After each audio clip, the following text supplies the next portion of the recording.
KATC Chief Meteorologist Rob Perillo.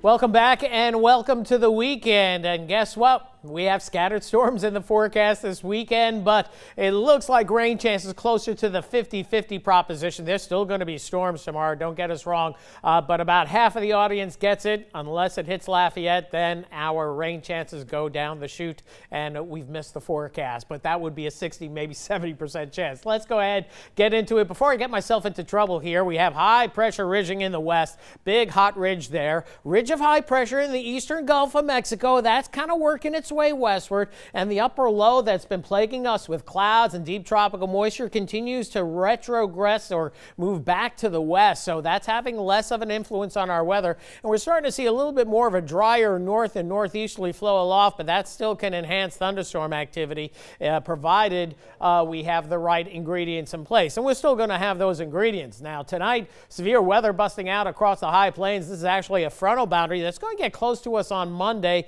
and could enhance our rain chances, but we may have something else that may kind of squelch some of the rain chances. We'll talk more about that in just a bit. But first off, locally, let's take a look at the Doppler radars. We have scattered showers across the area, still down by the coast as well. Still tropical moisture, even some thunder showing up as you get over on the other side of the Atchafalaya Basin. And in Acadiana locally, pretty hefty storm right down by Pecan Island moving northward. That's giving those folks there a pretty good downpour. And a few other spots where a few more folks live into Beauregard and into Allen Parish by Kinder and up toward Oakdale, a shower or two. And then farther to the north and east, there were some good showers in St. Landry Parish about an hour ago. They continue to push generally off to the northeast and around the Simmsport area and by the Morganza Spillway. So let's take a look at the big picture. First off, in the tropics, and boy, it would be nice to copy and paste this for the next 3 months.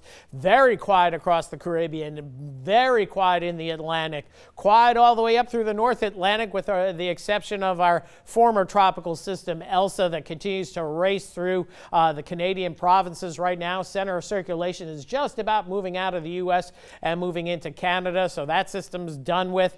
Meanwhile, you can see across the Gulf Coast this tropical moisture, some hot spots by Texas, over by Florida. And as we take a look at that moisture channel in the atmosphere, looking at what we call precipitable water, you can see that heavier rainfall and deeper tropical moisture getting closer to South Texas, and we're starting to see lighter colors. That means not as much moisture in the atmosphere as compared to, say, Florida or South Texas, and that's the way it goes. You can see a little bit of an enhancement perhaps Sunday, and you see that frontal boundary showing up Sunday into Monday, so we will have that moisture there, but we don't see these big blobs of moisture heading our way, at least for now. That's a little bit of a tropical wave crossing Florida, and that will be moving westward across the Gulf of Mexico, but there's going to be other factors in play across the region as well. In fact, we're tracking a fair bit in the way of African dust that's going to be working its way in the Gulf this weekend and then getting toward our part of the world late Sunday into Monday. So that means hazy skies, and that could squelch some of the shower and thunderstorm activity or pretty much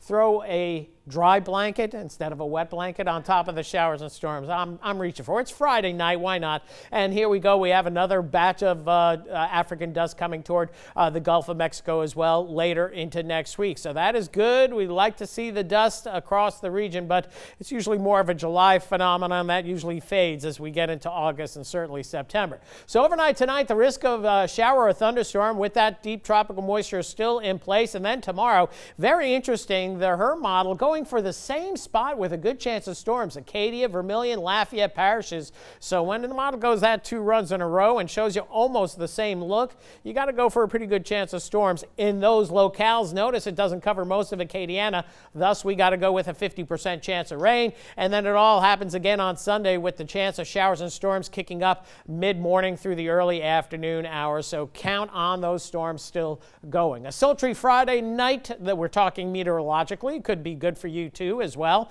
Feeling more like summer tomorrow, temperatures topping out in the upper 80s. And then as we head into the latter part of the weekend and next week, rain chances right between 40 and 50, maybe 60% on any given day, maybe closer to 30-40% as we go toward next weekend, but we'll wait and see on that. Temperatures pushing finally the lower 90s. That's it for weather for right now. We'll be right back right after this.